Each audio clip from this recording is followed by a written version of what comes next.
Okay, good afternoon, everyone. Welcome to the February Affordable Housing Commission meeting. And now my now my computer is opening up the document to show our agenda for the day. So you all just disappeared. Just 1 minute. We do have a quorum present here today. So I apologize again for sending out December and January's minutes all for approval this month. But if people had a chance to read through those, did anyone have any concerns or recollections other than what I typed up that need to be addressed as changes to the minutes? Then seeing no concerns, if we could have a motion for approval of the minutes from both December and January. Oh, hi, Michelle. I will make a motion to approve the December and January minutes. Thank you, Susan. And Michelle's second. All in favor of approval of those minutes? Raise your hand, say aye. Thank you all. And the minutes from those meetings have been approved. And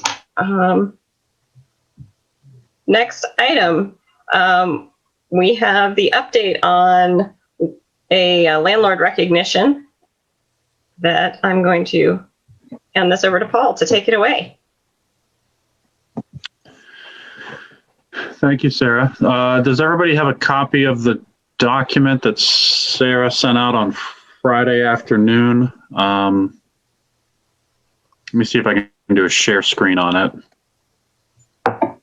And I'm assuming everybody can hear me. Okay.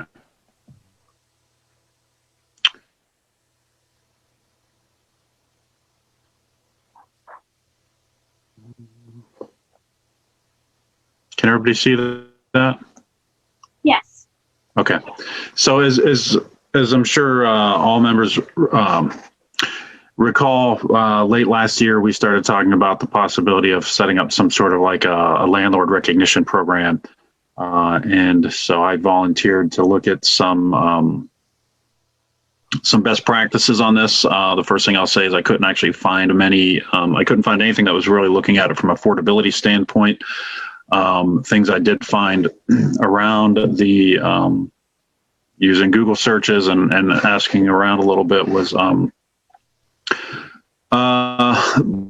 programs that were awarded towards landlords for maintenance and upkeep of buildings, sustainability, cost effectiveness, or affordability with budgets and things like that, especially as it comes to utilities, expenses, and things like that. So like landlords who are doing energy efficiency programs in order to keep costs down for tenants who have to pay for electricity and water bills and things like that. Couldn't really find anything relating to our charge, which is affordable housing. And so I started putting together some things, and then Sarah and I had a conversation last week, and Sarah really helped to kind of fine tune it to making sure that we were focused on our task of affordable housing. And so I put together some basic, what I thought could be some rules that we might want to apply for such an award, or guidelines perhaps. The first is that we should focus on landlords who accept tenants who have vouchers or other housing assistance eligibility programs, landlords that share a commitment to providing accessible units, and also have a track record of addressing any rental inspection issues in a timely fashion. Of course, the city code office maintains a lot of information on landlords. Not saying that they could never have been found without having a violation. It's a question of if there was an issue during a code inspection, that the landlord remedies those issues within the requirements of our city code, so that our code officers or our code director and law director aren't dealing with a landlord in a courtroom.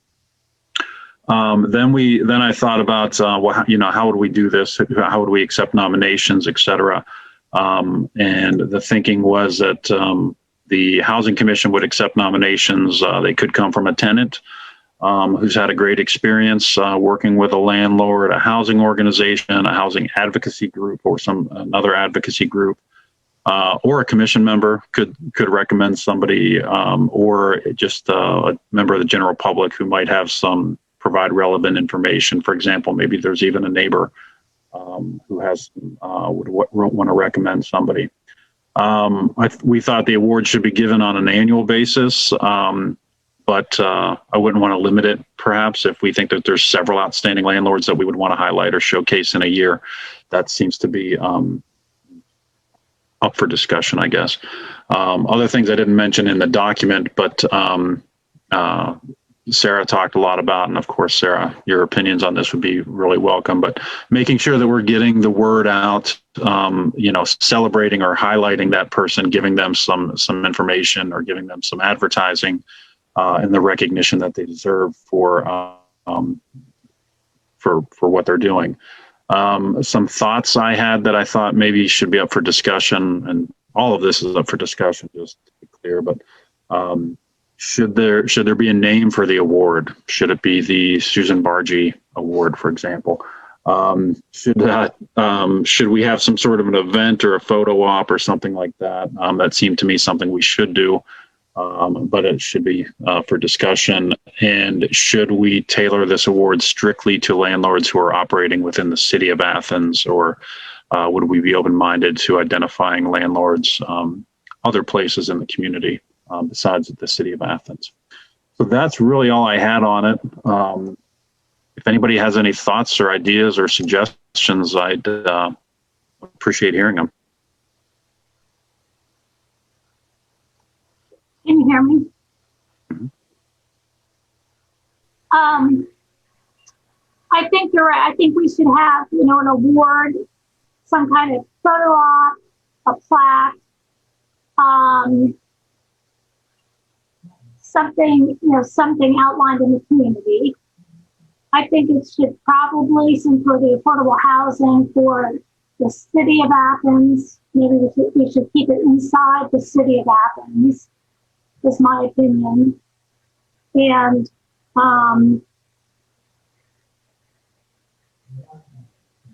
that's really my 2 cents. Yes.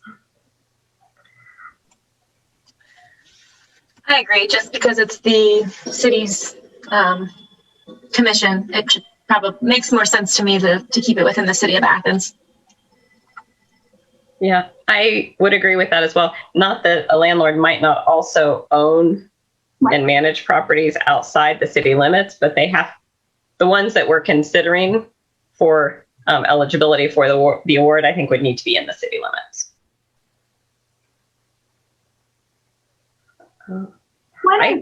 When is the other city award given? I know you said there was another. What are they, or when are they, did you say, Susan? When are they? Is there a There's only the Athena Award. Okay. That's given by the city. But I don't remember when that recognition happens. Do you, Paul? No, not offhand. Oh, Noah?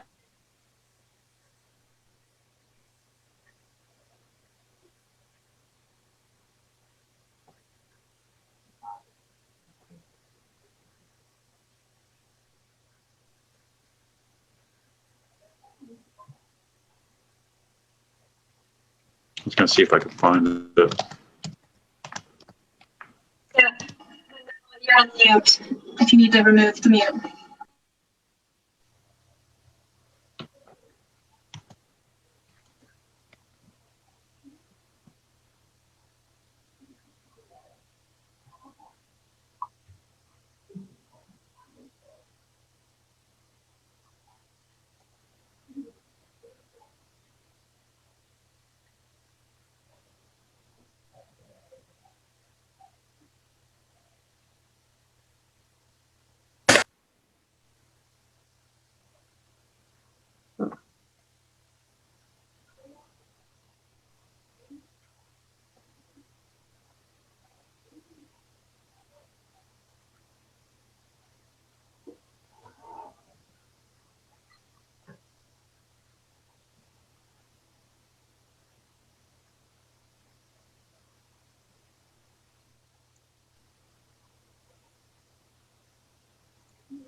Did you find anything, Paul? It looks like, well, hold on. Am I on mute? Oh, I thought I was on mute. Sorry about that. It looks to me like it's in typically late the fourth quarter of every year. I see that there's an award in November of it looks like 2019.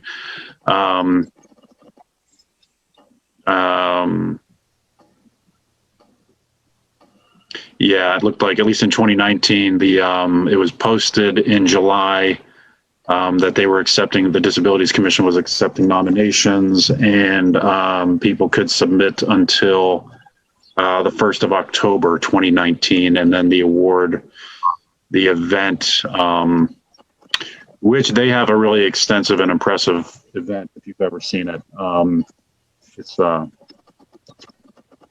It's pretty cool, the effort. And was that in November, Noah? Yeah, they've had it at various places around the city. I know they've done it at Arts West. I think they've done it at Southeast Ohio History Center and a few other places in the city. Yes.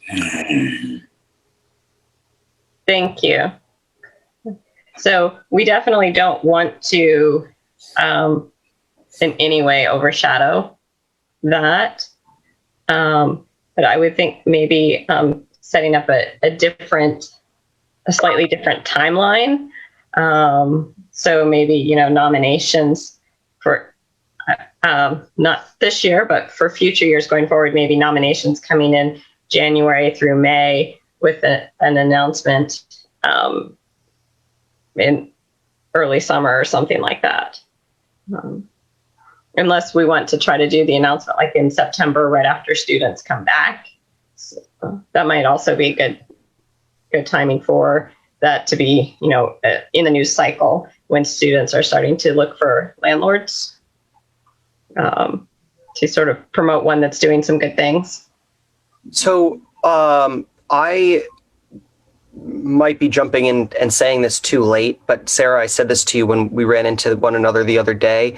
I have concerns about the optics of suggesting that the city create an award for landlords, even if it's a landlord who's doing good ostensibly, and am wondering what the rest of the commission thinks about suggesting the creation of two awards. One would go to a landlord as we've outlined it, and the other would be for any city resident or organization who has engaged in, and measurably improved the affordable housing atmosphere.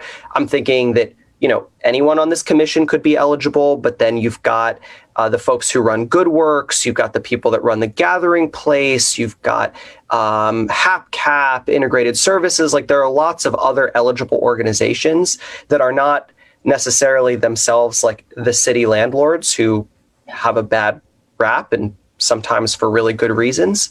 And so I'm thinking that it might make sense to suggest two separate awards, just so that we're not exclusively suggesting, hey, we're the Affordable Housing Commission, let's create an award for landlords in town.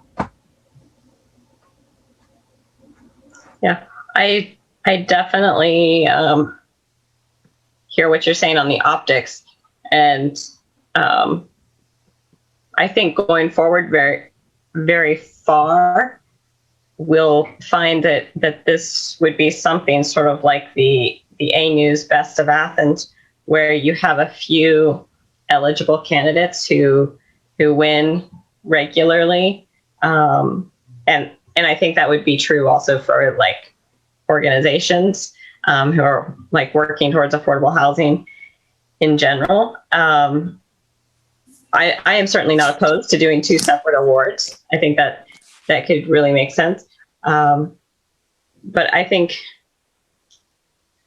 we need to find a way to communicate to landlords and to the public that there are some individuals who are trying to do things, and that also that we want to encourage more landlords to work, like to if they need to remodel a place, don't go with the absolute least expensive remodel, and look into improving accessibility for that unit. And, you know, to put them into the category of landlords that would be eligible for this recognition. I have some comments. This is Michelle. Yeah, go ahead, Michelle. Sorry, I'm holding a baby. That's why I'm off picture here and everything. We would love to see the baby if you want to see. Let me just say, as I was listening to this, I was thinking, maybe I'm going to be more direct than Zach was being. I don't even know why we're getting into this, because I feel like there's market-driven ways that this stuff comes out in reality. I mean, all you have to do is be on some of like the West Side Facebook page or some of these places to see whether it's all accurate or not. And I'm a little concerned too about the optics as I was thinking about it. Okay, you named so-and-so landlord. There's always going to be people out there who say I was treated badly. I don't know that we want to, as a commission, get into this business. And I apologize, I wasn't around for the initial conversation when this was probably discussed, but I feel like it oftentimes happens through the market that this gets taken care of. And I understand the encouragement and improving properties and all that. My gosh, we've been wanting that forever. In fact, I know of a case just recently where a young woman's going to rent an entire house, and the guy gave her a break on it rather than buy bedroom because he did a whole beautiful remodel and he doesn't want students in there. So he's willing to take the cut and just have a responsible person who's going to run a small business out of the practice. So so I appreciate Zach's comments on optics, because during the entire conversation, I was thinking that. And maybe, Paul, within your research, the fact you could hardly find anything is maybe there's a reason for that. I don't know. But so those are my initial comments, and I apologize for not being involved in prior conversations. So that's kind of my thought at the moment, guys. Michelle, you're both making great points, in my opinion. I'll start with that. One thing I was thinking as both of you were commenting was maybe if we think there's some benefit of recognizing people who are operating within the affordable housing strategy or affordable housing world, I guess, in Athens. Is it maybe that we want to do, if we want to do an award, maybe we want to include not just landlords as being eligible, but to Zach's point, the advocates, the organizations, people who are trying to push this forward. Like maybe it is a Sarah Grace or a Mayor Patterson or a board member at the Athens Metro Housing, or somebody from Habitat for Humanity. Like maybe. Yeah. That it like comes out of the mayoral office or something as a civic minded individual who is, I like that optic better coming from that angle, with recommendations, obviously, from us. Yeah. But I feel weird. First of all, we don't know how long the Affordable Housing Commission will exist in the future. But bottom line is, it just seems weird to come from this organization making recommendations to the mayor. This is what mayors do. They give out recognitions, right, for civic-minded individuals. And I assume that's why the Athena Award came about in the first place, right? Because this was an area we really wanted to highlight in the city of Athens. So, it just seems like that's a better office or a better place. That's what mayors do. They they give recognition a lot. And Zach, to Zach's point, exactly. I mean, we have so many great organizations in Athens. Some communities would just do backflips to have some of the organizations we have. So it just seems to me that not necessarily that it's it's just the place as to where it's coming from seems kind of, and it may be the mayor says, okay, organizations or commissions, give me your recommendations. And then he decides, or the office decides that year what the organization or group or individual, because I feel like with the Athens News and maybe that'll change. I don't know, but the awards they give out, I don't know. I think because we already have a community where that happens, our recognition, if it came from this commission, may seem a little, okay, the only word I can think is kind of cheapened at this rate. I don't know if that, but that's the word that came to mind. Okay, I'll quiet down. I think what the A News does is completely different than what this is. I mean, they definitely go into it hoping to get the advertising dollars. People, you can have people vote 100 times over. So that's. It's a vanity award. Ours would be, yeah. I could go, but I do have to say, maybe let's take the landlord word out of it. Take that and then just look at the facts. So I understand where you're coming from, as long as, from not being in the conversations before, to where it's really someone just, I guess, a person or somebody in the city or someone who is, enhancing services with, accessibility and trying to move our quest forward. But we thought, it kind of stemmed to where maybe this could be something, if they have vacant, how can you turn these somewhat, maybe vacant units or not full houses into something positive and partner with the city on our goals, I guess is how, without being a you take that landlord out of it. That's kind of too harsh of me or too narrow of a scope. So a civic-minded person, business, whatever group that follows with the mission and the different the ideas that Athens rests on or, stands on, kind of the foundation of some of the things like affordable housing. Well, I think if we're going to recommend sort of whether, and it wasn't settled in my mind that the award would be coming from this commission or that it would be coming from the city specifically, that was still totally undecided as in my mind thinking of this. But I think that we, much like the Athena Award is to a person or a group that's really working towards progress for individuals in specifically focused on disability. I think if we're going to request that a new award be created, it should really be to someone focused on affordable housing, not just general civic mindedness.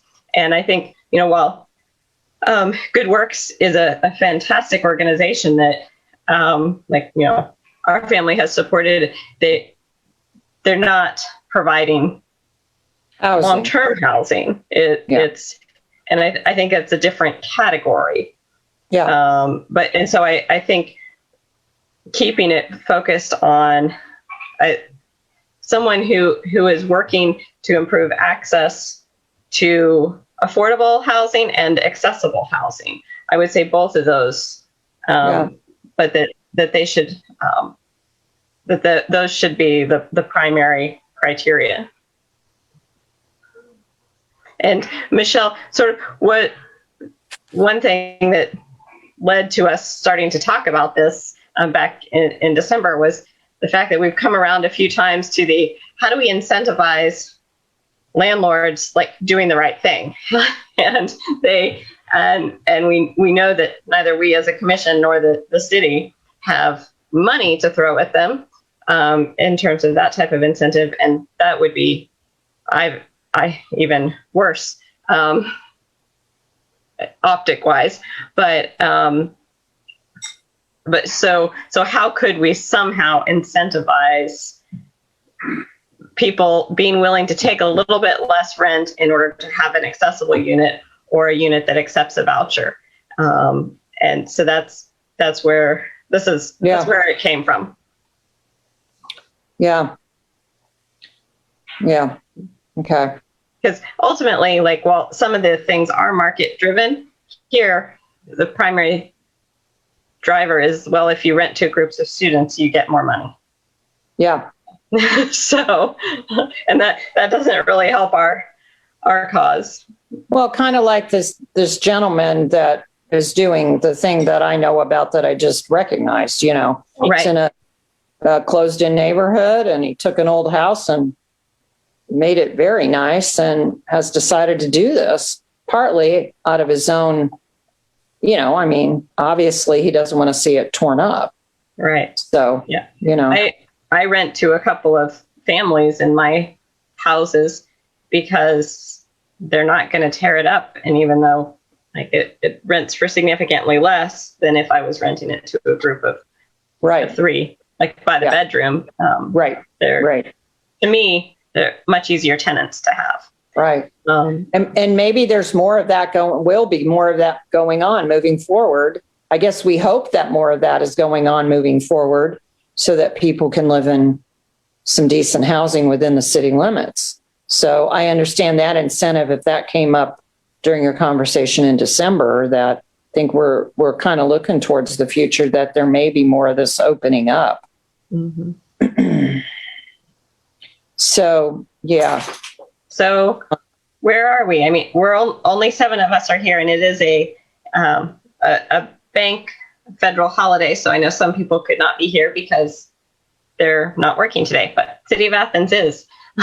So, but the 7 here, if we want to sort of do an informal poll, is this something that at least the majority of us want to move forward with in some form, whether possibly modified to be not landlord specific, but to an individual or entity who is working to promote affordable housing within the city of Athens? I will say I'm in favor of moving towards something. Susan, Zach. So I guess in terms of, I'm just kind of being pragmatic here. I would look for an individual. I'm thinking who walks the walk too, and how would we know that? Well, are they involved in other commission? I don't know what is their volunteer activities. When someone is brought up for an award, a professional award, people want to know about that person and how they're walking the walk, right? So I know I'm kind of getting down to the details here, but yeah, okay. I have a comment on that, Michelle. I can just barely hear you, Molly. Okay, can you hear me now? Yes. Okay. Kind of to Michelle's point, one of the things I think should definitely be included in this, it would be like a scoring matrix.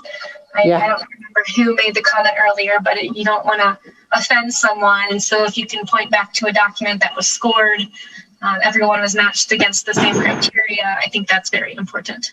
Excellent. Yeah, very excellent point. Mm-hmm. So, I think about the university does a very similar annual awards gala that many of you will be familiar with. And I think that if we're looking to suggest that the city get into making some more, annual recognitions, then this what we're proposing here might just be the first of other recognitions that the city decides to offer in the next few years or down the road.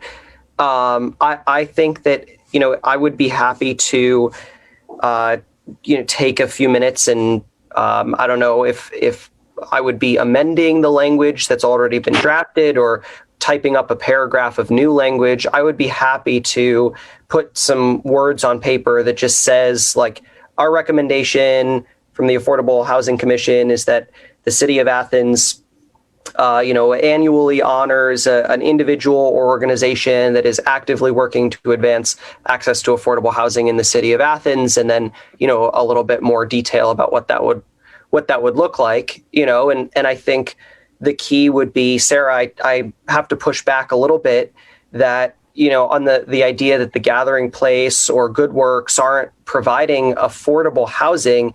That's a different kind of housing, in the sense that, we've had this back and forth before. I've mentioned to the commission, right? This commission is looking at that middle income housing. We have a high need for housing at a low income level as well. And that's a completely different style, but I don't know that you would necessarily be able to, or realistically that you would want to discriminate in that theoretical award. I think the key would have to be, like, every organization that gets nominated makes their case, or, whoever is nominating them makes their case on their behalf for why this is, the most important thing happening this year that is advancing access to safe and affordable housing in the city. And if you've got organization 501c3A going up against individual B, who's got his own individual initiative going on, so be it. That's just the scoring rubric. That's just the group that comes together to determine who's going to receive that annual award. That's sort of my picture. Yeah. I would sort of and push back. I was thinking more in terms of permanent, or at least more permanent housing, which is sort of more the focus of this commission. And we do look at, that's why we have MHA on the commission, because we are looking at low income as well as sort of workforce entry affordable, at both brackets. But previous iterations of this group had found that no one was working on the sort of the workforce affordable housing, and at least there are some entities working on the I would just low income. Yeah, since Paul and I are your historical dinosaurs here, that there, the Metropolitan Housing Authority and HAPCAP, there's so many organizations really rallied around low income housing and the needs and following the federal guidelines and X, Y, and Z. And again, this workforce entry, middle of the road housing, getting into your first place, all that kind of stuff is really, really, what the focus was, because we've been told over and over and over, the market just doesn't bear out, for that kind of housing and how we need that. So I personally would say, and then being on the board of the Gathering Place, I'd say, Zach, when you mention the Gathering Place, the actual Gathering Place does not provide housing. It's the Mike's Bridge House, which is for, dual diagnosis folks. That's where we're providing the recovery housing. That's just a point of clarification. But I like what you said there, Sarah, in terms of, it is an area that, I've come 180 degrees. So here's where I think it would be important to point out people who are doing that. So I've come back to your December meeting. Okay. And think that, we don't know who those people are, right? We just don't know who those people are. And it would be nice in our community to know who's doing less for more kind of thing.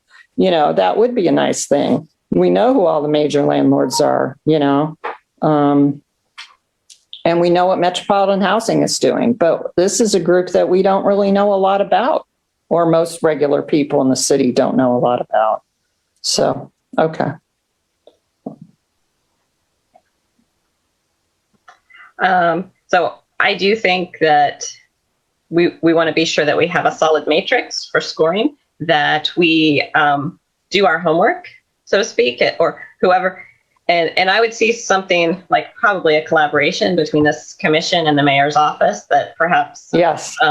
we would do some promotion. The mayor's office would also do some promotion to get nominations. Then perhaps sort of initial review of the nominees and initial scoring could come through this commission. And then we would make recommendations to the mayor on a final award. And to the point of low income versus affordable, I don't at all want to diminish the fact that we do have a huge need still for more low income. And I got an email from Jody Reichert that says that the combined waiting list contains approximately 948 families in Athens County waiting for housing that will accept vouchers. So that's why I do think that one of our criteria should be,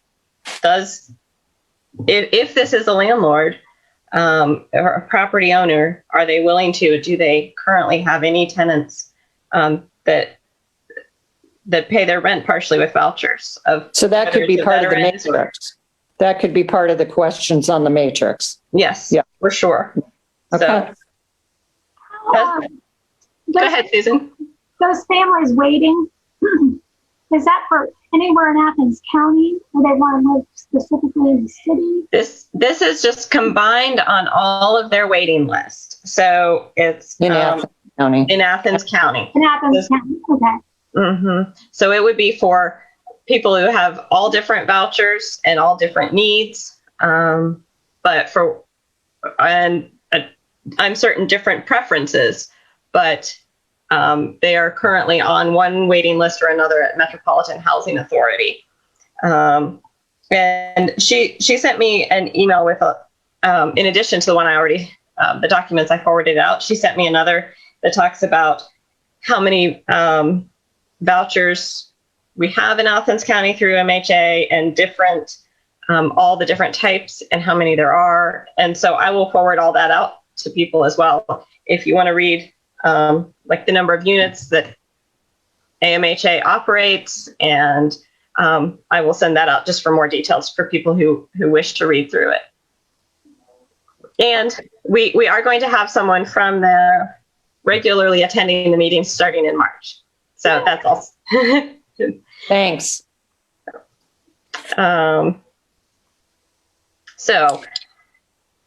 So for instance, just as again, I'm going, farther down the situation here. So there's the developer who's working up at UE, developing those homes up there, right? That's next item on the agenda, actually. Okay. So I was thinking, so this could be somebody, if he meets our metrics needs in terms of his scoring, that might be somebody who would be, potentially a person to nominate. And okay. Possibly the developer for the low income housing also.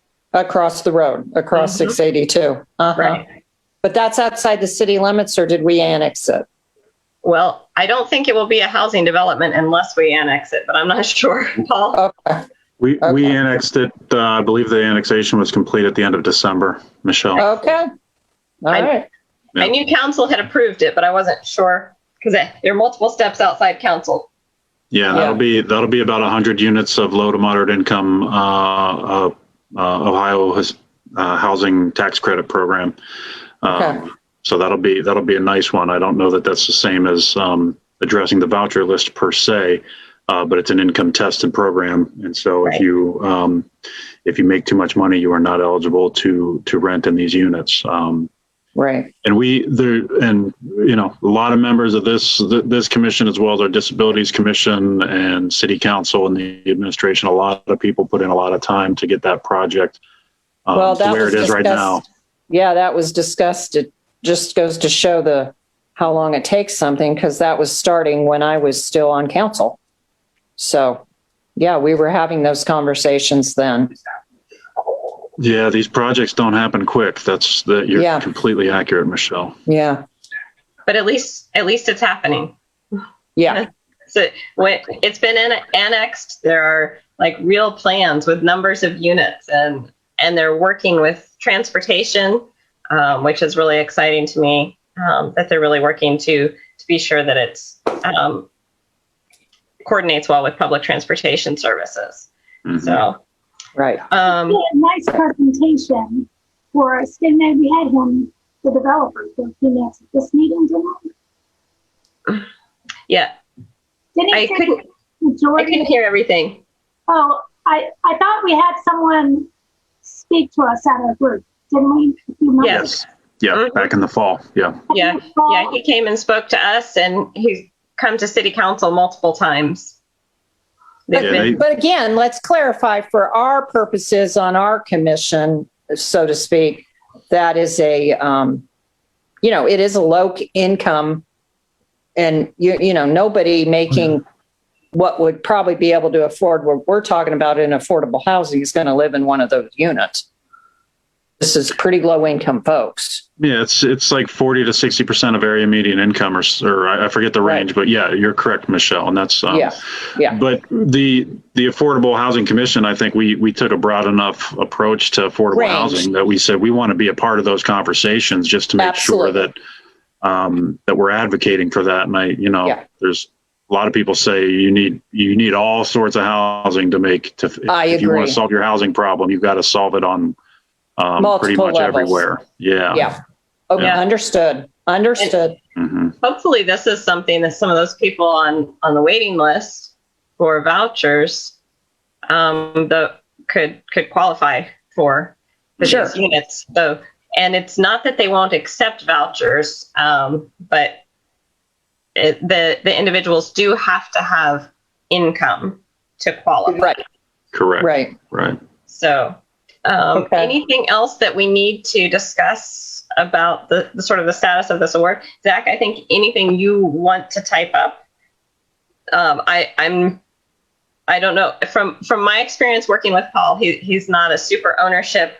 I think any pieces of projects that other people want to take on, unless you want to claim ownership of this one, Paul. I'm not here for the glory. I am here to work. Zach, if you have any, I don't mind continuing to clean up that initial document I distributed this morning, though.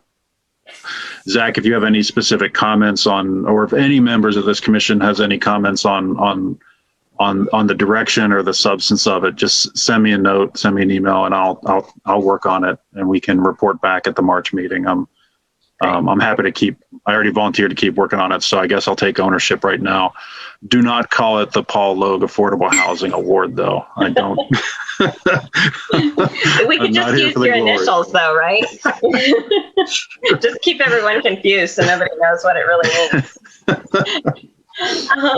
Okay, then. Quick comment on that too, Sarah and Paul and everybody.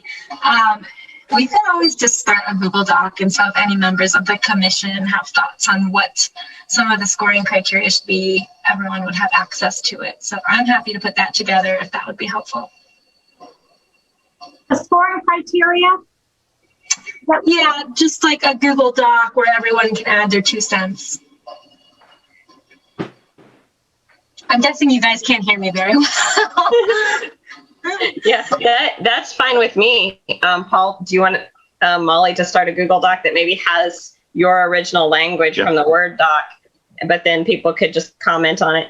And Zach is going to be doing a presentation to council maybe by the end of March. So if we could have this firmed up enough to include this is what we've been doing, and these are our official recommendations to council, that would be good. Okay, excellent. Thank you. And now moving on to the update about UE, Paul. Yeah, and this thank you, Sarah. And Michelle, this kind of goes to your point earlier. There's challenges with getting housing built even at these middle income affordability levels, and we're seeing some of that right now. We've been having conversations with the developers that we set up a development agreement back in. We hear Charlie. Yeah, now I'm feeding him. Good grandma. The developers who we have a development agreement with, as you all recall, we signed last year, pre-pandemic, and within that development agreement, it's a TIF model where to allow for property taxes from the improved lots to be portions of that property tax to be withheld to cover the cost of infrastructure, sidewalks, curb, gutter, sewer, et cetera, for those units, to help bring down the cost to the developer with an agreement that they're saving money on cost and therefore they're going to pass that savings along to buyers. The goal was to get some additional owner occupied housing in the city. And so these units, there's about 50 units that they're planning to build. Would be deed restricted for the first 5 years as owner occupied. What the developers have been reaching out, I've been having conversations with them, and they're cornerstone builders out of Albany, Ohio. They've built housing in University Estates and around the community for years. They've reported to me, and I've done research on this as well, that the cost of materials for construction right now, both in Athens and all over the country, are astronomical. Demand is up. Lumber supplies are low.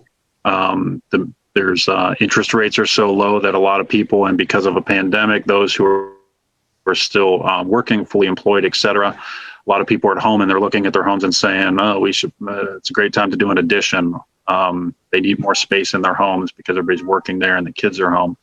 And so there's a lot of issues with the cost of materials, and what they're reporting is that the development agreement that we set with them had a maximum base sale price for year number one at $220,000, which met some affordability matrices we were trying to target there. And they're saying that they don't think they'd be able to build and sell housing and either break even or make a small profit at that price.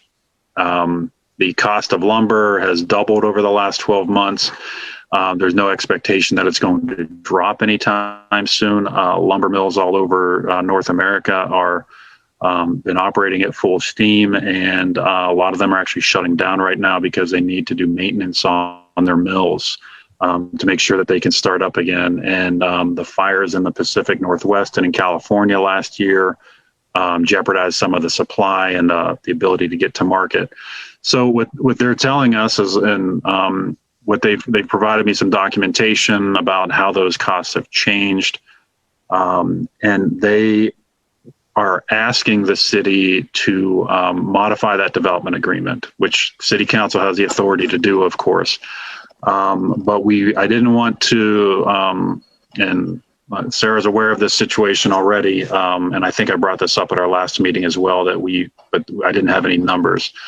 They're asking if they think as of right now that if we were to set a base price instead of the maximum base price being $220,000, if that could be increased to $240,000 to offset the cost of these materials. They calculated for one unit, that a standard unit, the cost for supplies alone is up by about $37,000 from where they expected when we started going down this path in late 2019. They've provided enough information, and I've heard about this, and Molly, I saw you shaking your head, and Sarah, I saw you shaking your head that you're aware of this situation as well. And Susan, I'm not sure if you've experienced it in your business as well, but I feel like I'm pretty confident that the information they're providing to me is accurate and that we've got a real problem. We don't know whether it's a short-term problem for the next 12 months or if it's a longer-term project for 2-3 years out. Perhaps supply and demand is fluctuates, and so costs do as well. And so maybe the cost of these materials will drop and we can revisit but it seems they haven't built anything yet. Michelle, to your point as well, that these take a long time, and so but they're hoping to start construction this spring, but they're hesitant to begin anything until we've worked this out at the city's level. Paul, I can just say that I don't know if it's going to be a year, 3 years, but I definitely, we're seeing this out at the industrial park. We're trying to build a building there, and the costs have just risen astronomically as well. And I don't think it'll at least change for 18 months, just from what I'm hearing. Yeah. So I guess it depends on how, the need of even homes with a base price of $240,000, or if we can wait and what that difference in $20,000 will do for those who were the audience we're looking to get at here. Yeah. Well, I asked them what I said, the concept of this is we're not interested in having this go down a path where a developer loses money on it, of course, et cetera. They've already purchased the real estate, and so they've already invested some money into this. They could certainly hold it forever, and they could start permits today to build $500,000, $600,000 homes on those lots that they own if they chose to.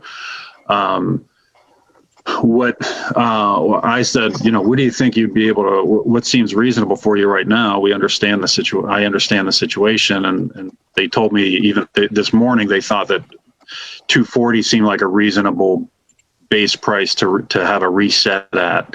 And so if the Affordable Housing Commission would support that change, there's a few other changes that we needed clarification on definitions. So we've also worked on some of that. But the big one, from the Affordable Housing Commission's perspective, I think is are we okay with recommending that City Council renegotiate that development or sign an addendum to the to that development agreement to allow for that base price at 240. I hate to be the bad guy, but if you want to move the project forward, I think you have to. Yeah, I think that's accurate, Molly. I agree with you. Yeah. So the supply and demand, Mm-hmm. and it's called an absorption rate, and can our inventory handle it? And in 2000, so this is from our multiple listing, and it's townhomes.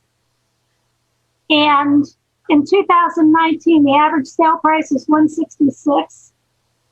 In 2020, it was $172. And in 2021, it was $164. Mm-hmm. Now, condos, they were actually a little bit different. So pulling out from single family to townhome to condos. And the absorption rate, this is just for housing in general. So this is single family, condos, townhomes, everything. So year over year,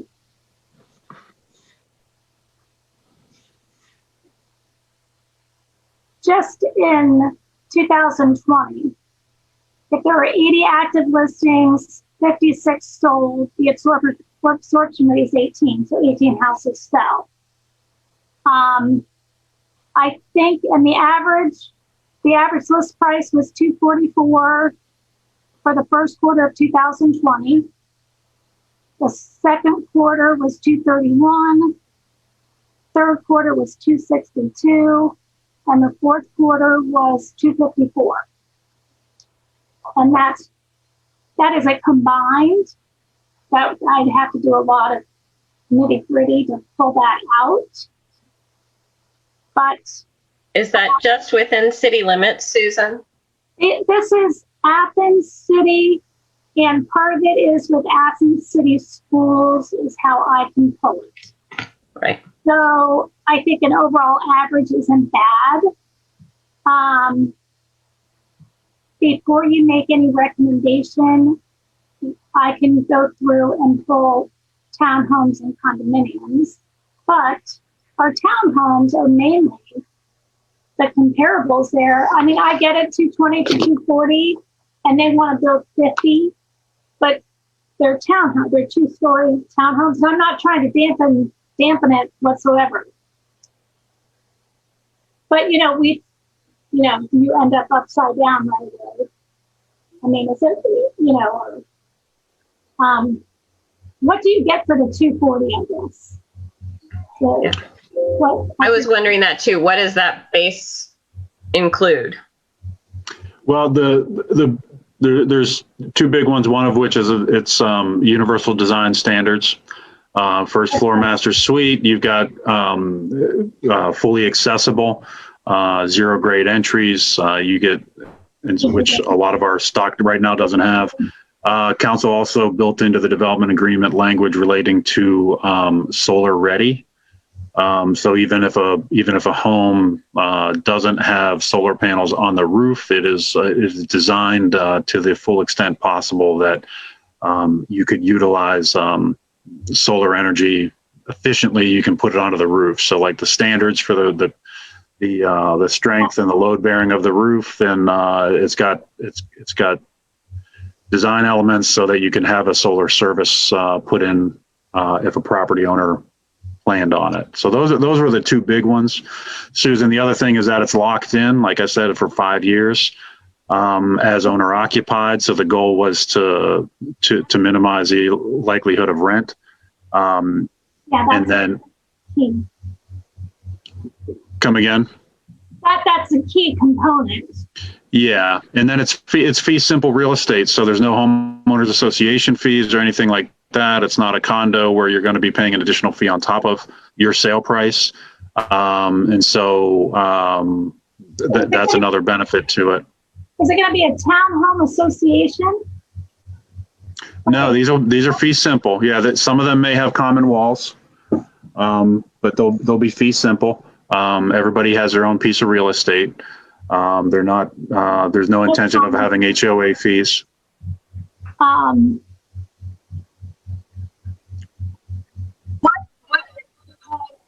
What was the what did you call the standards for building?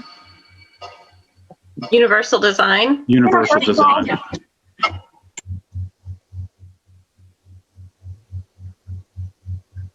Yeah, and that impacts a lot of things, especially kitchen and bathrooms. Yeah. So that there's countertop height and access for appliances, grab bars in the bathrooms, width of hallways, width of doorways, turning radius, and so there's a lot that goes into making sure that these are as accessible as possible. And I believe they even included some features for visual and auditory disabilities as well. Wow. And I think first floor bedrooms was a big thing in the design. Yeah. Correct, Michelle. I find the pricing information that you gave, Susan, is really interesting though, because it's like the averages for all last year for all houses comes out really close to this 240 mark. I mean, it's each quarter was just a little above.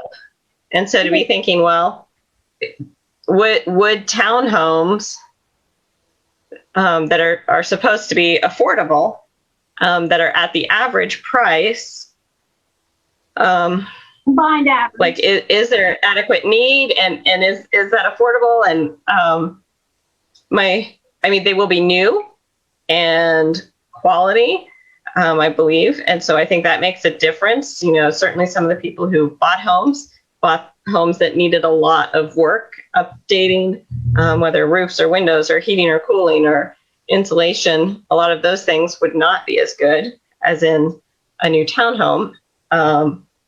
But I guess I'm inclined to agree with Molly's comment earlier that, well, if we want to see this happen, if we want this developer to stick with building something that has any specifications from the city, then we probably will have to allow some adjustment in the maximum base sale price. Otherwise, as Paul said, I mean, they could start selling off lots and build $400,000 to $600,000 homes there. So I do agree with that. I mean, I agree with you. We want to see it happen. I know that the developer, they've gone to great lengths to help make this happen. I just wanted to make sure with some of this information, and it's not perfect information because it's kind of a new product for our area, that you're aware of this, because I have information of this, but it will now become a new. yes, Susan, can you email all that data that you have gathered to us? I will. I can't give you the reports I give, it's proprietary, but I can At least give us some summary information and where I received it from. Yes, absolutely. That would be great. Thank you. Can I just add that, going back quite a few years, when we had these housing assessments, these housing opportunities, I think, are really great for some of these retired folks who are downsizing. And unfortunately, I don't know if you move to Columbus, what you get to pay up there, but for brand new, patio home, whatever you want to call it, I think we know new construction is expensive, right? I mean, we all know that, and then we have the pandemic issues. So, I don't know. I go ahead. I mean, the market will show what's going on, but that's my point. That's my comment. Sorry, I'm multitasking. Yeah, I think they'll do well. I just, I'm sure they know, what the absorption rate is moving forward. Zach, you're shaking your head. You want to say something? I do. I very firmly disagree that we should approve an addendum, if that's the proper language, an addendum to the agreement to raise the price above it's 220. Is that where we've got it set right now? 225. Yeah, I think that, even if we're looking, there's so many reasons why we should not. I think that we could, so it's 50 units, right? It's 50 units set at that price range, and I think it's like 48 or something, Zach, give or take. Yeah. And the developer wants to raise the price of each by about $20,000. So, right. My rough math is that's about $1 million overall increase. 50 times 20,000. I think that there are possibly other sources like state or federal grants we could look at. Sorry, Paul, I know that really falls on you to try and do that work, to find $1 million to plug into this deal, to make that capital difference. But there's no grants laying around for this type of strategy, Zach. The strategy that we have to offer is the TIF, the tax increment financing. Like, that is the strategy that the state provides to communities to do this type of housing. We've never utilized it before. This is the first time we've ever attempted this. But if you are mistaken if you think the state has $1 million laying around to give us to allow market housing to be built. That's non-tax credit. That's not for the project across the street at University Estates. That's just, you can tell me I should do research on it. I could spend the next 3 weeks doing it, and I'm going to tell you it's not there. I mean, I am going to poke around and ask a couple of questions at DSA and at the state level, just through some of the people that I'm in touch with in my job. And I hear you, and I believe you, Paul. I know that this is your day-to-day, and this is just something that I think about. But when it comes down to this question of, as Molly put it, if we want to be the bad guy and just, get the project to move forward at all versus stick to our guns a little bit and stick to the purpose of this commission, then I think we're already above what this commission has set as the quote unquote affordable housing sort of tier that we're trying to address. And all factors considered, I don't feel comfortable putting the Affordable Housing Commission stamp on, an increase in property sale price to something that's at a $240,000 sale price. Like, that's market. That's great. If we can get them to build houses at that price, then great. But that's not an Affordable Housing Commission answer to an issue that the Affordable Housing Commission was asked to address. Well, except we are asked to address not just low income, lowest entry price housing, but housing for, retirees, as Michelle mentioned, or workforce for when we have industries that want to come into Athens and are looking for housing for their employees, that I believe this would fall in that category of, sort of some dual income houses that people that are quality move-in ready, whether starter home or retiree home, that type of and we are tasked with looking at that as well, so that people have options of high quality homes that are less than, our original price point that we put out was 125 to 225, I believe, from some original documents. That has been a few years ago, and even Susan's numbers show housing prices are going up, and we know construction costs have gone up astronomically. So I don't think we'll get, like, I hear you, but I don't want to say no, don't build 45, 50 accessible, new, energy efficient, solar ready units. It makes a difference to me than other just the numbers. I didn't mean to cut you off. No, go ahead. So right now in Athens City Schools, in the Athens market that I'm looking at, from $150,000 to $300,000 in my multiple listing, there are 18 homes for sale. That's it. And 11, there are only 10 of those that are currently available, and the rest are now under contract. Mm-hmm. So if you are in,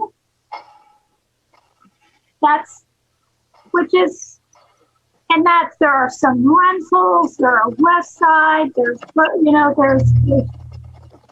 the majority are,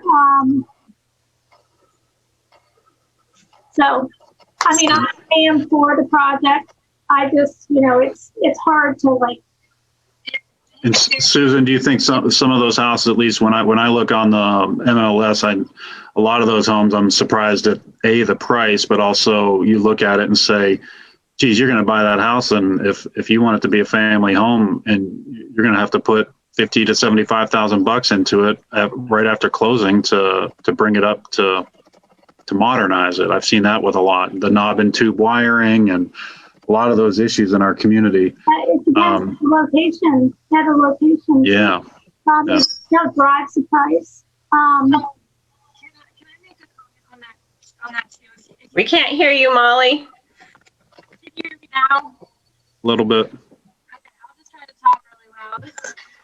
I just want to make a comment that I agree it's things that we're going to have to bump up the price, or we may have to bump up the price.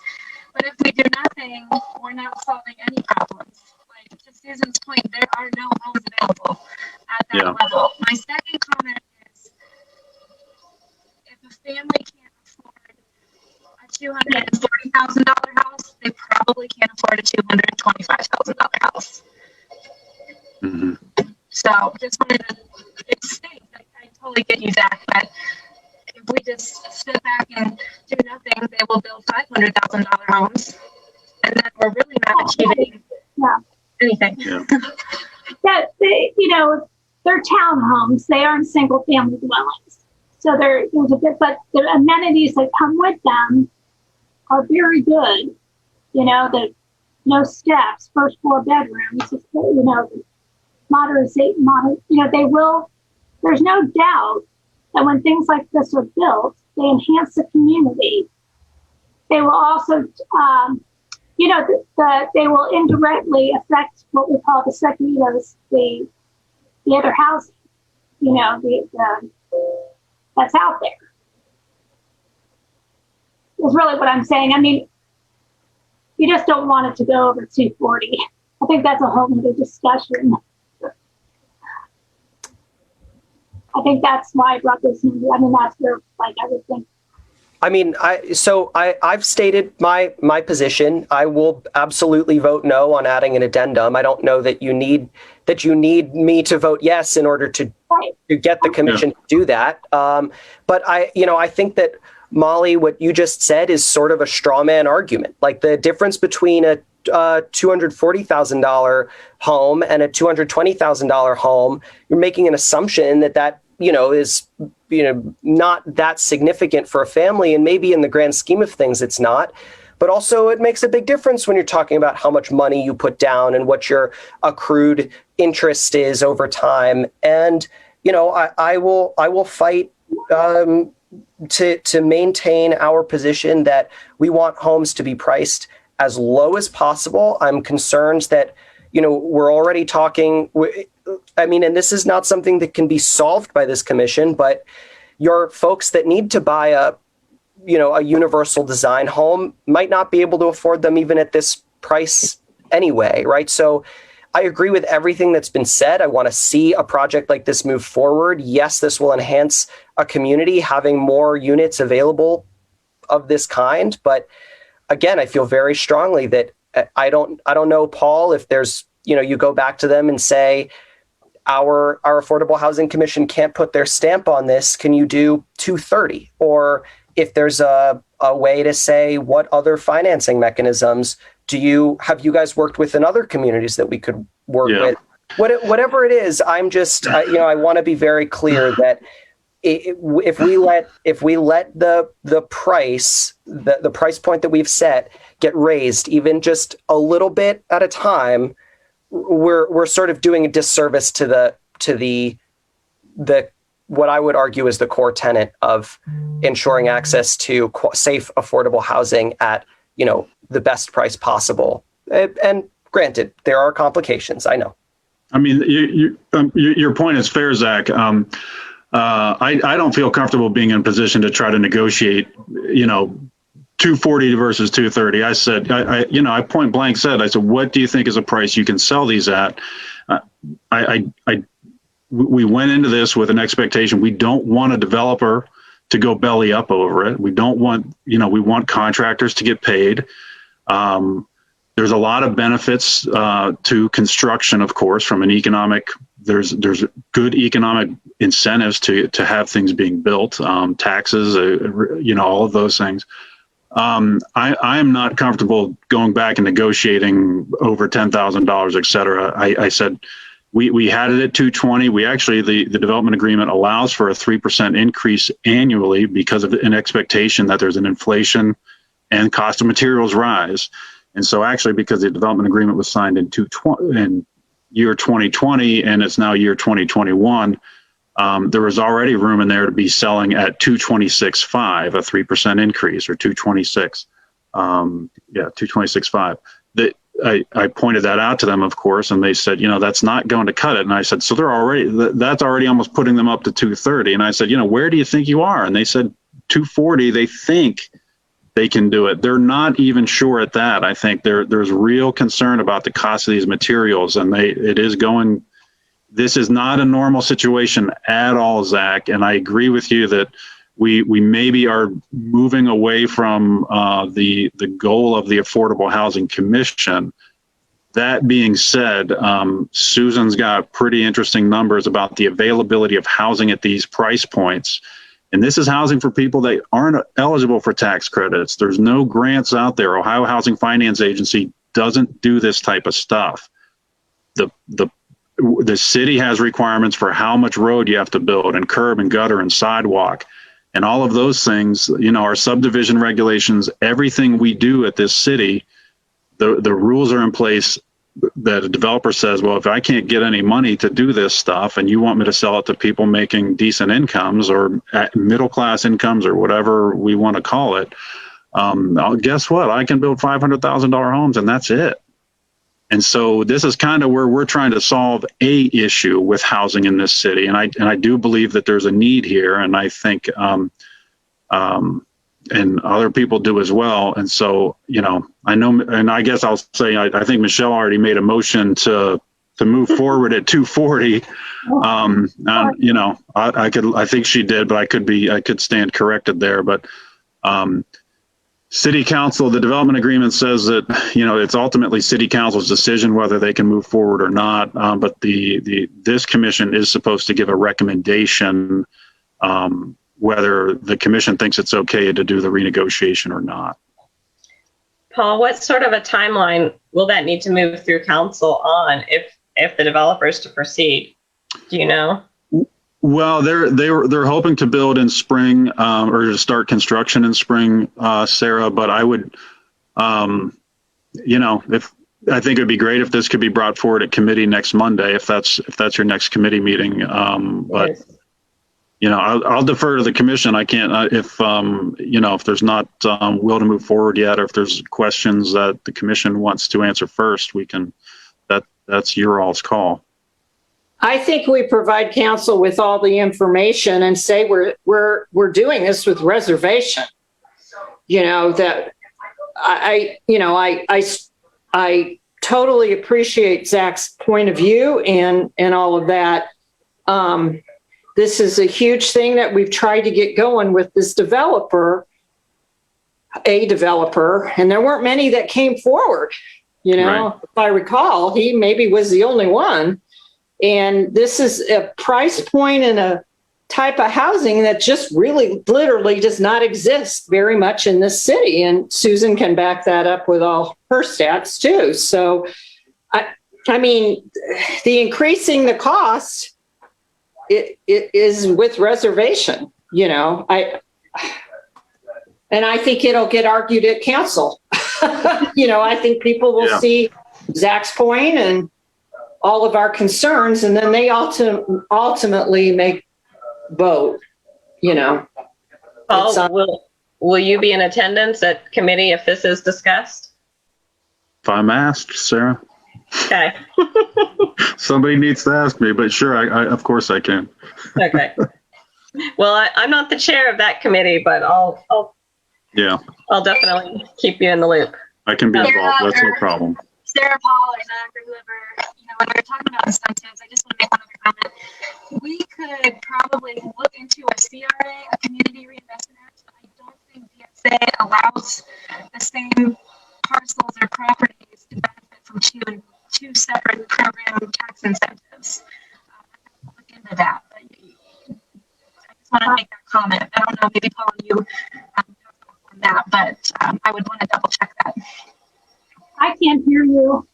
Something's wrong with the microphone, but that's okay. So sorry. I'll put what I was saying in the chat. I think she's talking about the opportunity to leverage some CRA, Community Reinvestment Act programs. Molly, and if you have any info on that, that would be certainly helpful. Well, just as a point of order here, we are at 1:20. Oh, yeah. So I imagine some people are ready to go, but I do believe that Paul is correct that Michelle did move that we and I guess perhaps she sort of amended her motion that we recommend that council move forward with this, but with reservations as we are concerned about the cost increase. Is that an accurate motion, Michelle?